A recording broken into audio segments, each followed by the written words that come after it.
আমি কিছু বলবো না, কি বলবো এই ম্যাচ নিয়ে। শুধু আমি ভাবি যে আজকে এই প্লেয়ারটা মোহনবাগানের জার্সি না পরে আজকে মোহনবাগানের হয়ে যা খেললো, আমি কিছু বলবো না। দেখুন, আজকে যদি প্রণয় হালদার, যিনি মোহনবাগানের হয়ে আই লিগ জিতেছেন, এই প্রণয় হালদার আজকে জামশেদপুরে হয়ে খেললেন। এই প্রণয় হালদার আজকে অনবদ্য ফুটবল খেলেছে, সে নিয়ে কোনো সন্দেহ নেই যে ডিফেন্সিভ ফুটবল খেলেছেন, বল ঠিকঠাক জায়গায় ছিলেন, অনেক বল ইন্টারসেপ্ট করেছেন। কিন্তু যে দুটো ভুল করেছেন, সেই দুটো ভুলেই মোহনবাগান আজকে জিতেছে। এবং আপুইয়া, আমি সত্যি বলছি, মোহনবাগান ম্যানেজমেন্ট, যে আমি জানি লখনৌ সুপার জায়ান্ট যে আইপিএল টিম, তাদের ম্যানেজমেন্ট কতটা ভালো, বাট মোহনবাগান ম্যানেজমেন্ট তো অনবদ্য। মানে যা যা সাইনিং করে এবং যে যে প্লেয়ারকে আনে, আপনি বলতে পারবেন না যে কোনো প্লেয়ার ফ্লপ। প্রত্যেক কটা প্লেয়ার একদম মাখন, আলাদা লেভেলের, অনবদ্য লেভেলের। কি কামব্যাক, বদলা, আপনি যাই বলুন। আজকে আপুইয়ার পা থেকে যে রকেট বলটা গেল, অ্যালবিনো গোমসের মতন একটা গোলকিপার, যে এইবারের আইএসএলে বিশাল ক্যাতের পরেও বলবো না, বিশাল ক্যাতের আগেও বলবো না, সমকক্ষ। যদি বিশাল ক্যাতের কাছে বেস্ট ডিফেন্ডার থাকে, তাহলে অ্যালবিনো গোমস একাই 100, ঠিক আছে?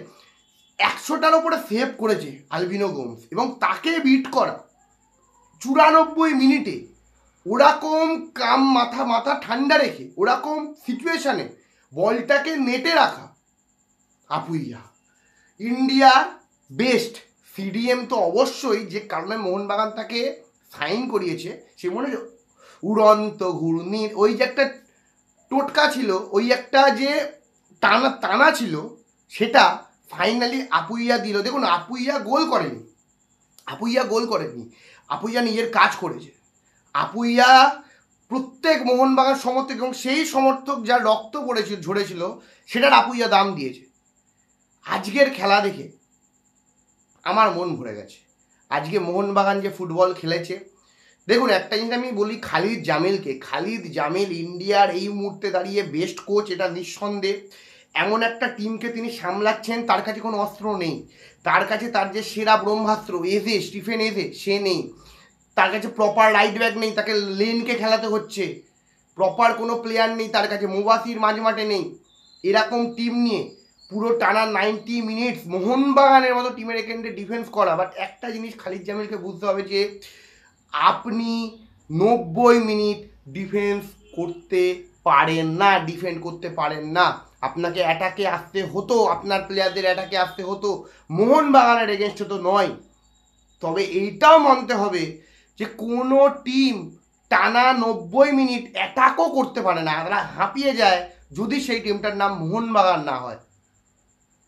এটা মানতেই হবে যে মোহনবাগান আজকে ফুটবলটা খেলেছে, প্রত্যেক কটা প্লেয়ার, কোনো প্লেয়ারের আজকে আমি কোনো রকম ক্রিটিসাইজ করার আমি তো কোনো যোগ্যও নেই, করতেও চাই না। প্রত্যেক কিছু কিছু ম্যাচে হয় এই প্লেয়ারটা একটু উইক লেগেছে, এই প্লেয়ারটা পুরো 100% এফার্ট দিয়ে খেলেনি, না। এই গরমে, এই ঝলসানো গরমে, যেখানে ঘরে বসে পাখা চালিয়ে টিভি দেখে আমার ঘেমে যাচ্ছে, সেখানে এই গরমে 58,000 দর্শকদের সামনে প্রত্যেক কটা প্লেয়ার, কেন তাদেরকে এত হাই রেট করা হয়, কেন তাদেরকে এত পয়সা দিয়ে নেওয়া হয়, কেন এদের এত ভালোবাসা হয়, সেটা এরা দাম দিয়েছে। প্রত্যেক কটা প্লেয়ার, জেমি ম্যাকলারেন মাত্র 8টা টাচ নিয়েছে টানা 90 মিনিটে, যেখানে মোহনবাগানের প্রায় 500-র উপরে পাস খেলেছে, সেখানে জেমির মাত্র 8টা টাচ নিয়েছে। বাট জেমির আপনি রোল ভাবুন, যে যেখানে জামশেদপুর মানে যে শেপ মেনটেন করার জন্য, মানে খালিদ জামিলকে শোনা যাচ্ছিল বারবার শেপ শেপ শেপ মেনটেন করো, শেপ মেনটেন করো, ওই যে 5টা ডিফেন্ডারকে একটা লাইনে দেওয়া, এবং যেখানে আপনার উইং প্লে কাজে লাগছে না মোহনবাগান, সেখানে জেমি ম্যাকলারেনকে 3টে ডিফেন্ডার ধরে আছে, কখনো প্রণয় হালদার, কখনো পরে প্রতীক চৌধুরী, এরা ধরে আছে। কারণ জেমি ম্যাকলারেনের কী উপায় ছিল, জেমি ম্যাকলারেনের উপায় ছিল সে দুটো ডিফেন্ডারকে নিয়ে আসুক যাতে কামিন্স ফাঁকা পায়। কামিন্স কিন্তু প্রথম হাফে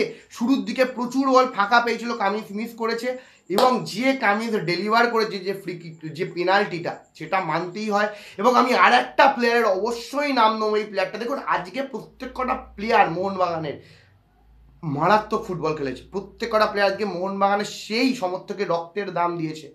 কিন্তু একটা প্লেয়ারের কথা আমি বলবো, আশিক কুরুনিয়ান।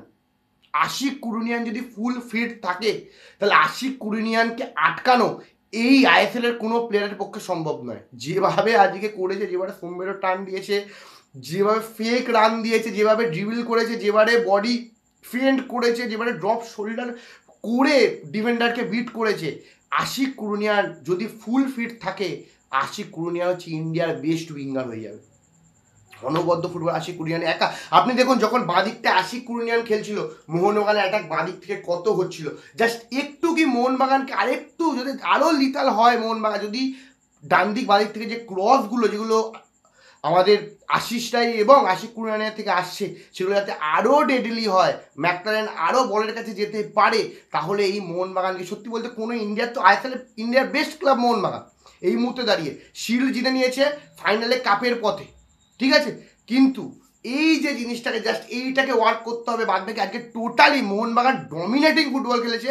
আসলে জামশেদপুর ভেবেছিল মোহনবাগান টানা 90 মিনিট অ্যাটাক করতে পারবে না, তারা 2-3টে সুযোগ পাবে, কাউন্টার অ্যাটাকে গোল মেরে দেবে। বাট আজকে মোহনবাগানের আমি বলবো যে এই যে স্কাউটিং, এরকম স্কাউট করা, যদি আমরা আইপিএলে মুম্বাইকে বলে থাকি তাহলে আইএসএলে মোহনবাগান যে যে প্লেয়ারকে মানে যে যে বিদেশি, এই অ্যালবার্টো রড্রিগেজের নাম আমরা কত শুনেছি এর আগে। আমরা কি লিগ দেখতাম, আমরা দেখতাম ইন্দোনেশিয়ার কোনো লিগ আমরা দেখতাম, আমরা জানতাম এই প্লেয়ারটা বলে কেউ এক্সিস্ট করে, তাকে মোহনবাগান তুলে এনেছে, ঠিক আছে। সে কি খেলছে, টম অ্যালড্রেট। এখন স্বাভাবিক এই যে একটা থিঙ্কিং যে আমরা আইএসএলে কোনো টিমকে চ্যাম্পিয়ন করাতে চাই, তাহলে অস্ট্রেলিয়া থেকে বেশিরভাগ প্লেয়ার আনবো যাতে কম্বিনেশন ভালো হয়, যাতে তাদের মধ্যে কেমিস্ট্রি ভালো থাকে। জেমি ম্যাকলারেন, টম অ্যালড্রেট, আমাদের আপুইয়া, প্রত্যেক কটা সাইনিং এ ক্লাস হয়েছে। এবং যে ডিফেন্সিভ কোয়ালিটি মেন করে, যেভাবে আলরেড এবং অ্যালবার্টো যেভাবে অ্যাটাক করেছে, সেরমভাবে এই গরমে এসে নিচে ডিফেন্স করেছে, যেটা আগের বছর আমরা মিস করেছিলাম হেক্টর ইউসের থেকে, আনোয়ারের থেকে। এবারে কোনো রকম কোনো প্রবলেম বুঝতেই দেয়নি। আমরা সিজনের শুরুতে কত চিন্তা করেছিলাম, আনোয়ার চলে যাচ্ছে, হেক্টরকে ছেড়ে দিয়েছে, এই প্লেয়ার হ্যামিলকে ছেড়ে দিয়েছে। বাট তাদের বদলে যাদেরকে নিয়ে এসছে ম্যানেজমেন্ট, আজকে কুর্নিশ জানাতে হয় ম্যানেজমেন্টকে, মোহনবাগানের জন্য যারা তারা যা করেছে। অনবদ্য আজকের ফুটবল দেখে মন ভরে গেছে। ফাইনালি বদলা, এবং বদলাটা মাঠেই নেওয়া হয়েছে। এবং একটা কথা আমি বলতে চাই যে এই আইএসএলের যে কটা টিম আছে, তারা ফাইট করে ফাইনালে মোহনবাগানের সাথে খেলবে বলে। এই টিম, আমি জানি না ব্যাঙ্গালোর বিরুদ্ধে মোহনবাগান কী করবে, আমি জানি না আমরা আগের বছরের পুনরাবৃত্তি দেখতে পাবো কি না। বাট যাই হোক, এবারে মোহনবাগান বেস্ট ফুটবল উপহার দিয়েছে, আগের বছরের থেকে এবারে আরও ডমিনেটিং ফুটবল উপহার দিয়েছে। একটা অ্যাজ আ মোহনবাগান সমর্থকের কাছে এর থেকে পাওনা কি হতে পারে? Clutch team Mohun Bagan, clutch team, ঠিক আছে। মানে মোহনবাগান যদি খেলে আমরা ভেবে নিয়েছি মোহনবাগান জিতবে, মোহনবাগান হারতে পারে না। আজকে আমরা কেউ রেডি ছিলাম না যে এক্সট্রা টাইমে খেলা যাবে, আমাদের বিশ্বাস ছিল মোহনবাগান গোল করবে, আমাদের বিশ্বাস ছিল সম্পূর্ণরূপে, আর সেটাই করেছে, গোল হয়েছে। আপুইয়ার গোলে হয়েছে, আপুইয়ার গোলে জয় হয়েছে, যেখানে 58,000-এরও বেশি দর্শক সোমবারের দিন ভাবুন মাঠে বসে। আমরা তো তাও তো পাখার হাওয়ায়, এসির হাওয়ায় খেলা দেখতে, তারা গরমের মধ্যে, আমি জানি কীরকম ফিল হয় সেখানে খেলা দেখা, টিমকে সাপোর্ট করা, সেটা অনেক বড় জিনিস। এবং সেই সাপোর্ট আছে বলেই হয়তো মোহনবাগান এরকম ফুটবল খেলছে। এবং আর থ্যাংক গড আজকে আমি বাংলা কমেন্ট্রি একদম শুনিনি, তাই জন্য প্রপার ফুটবল উপভোগ করেছি।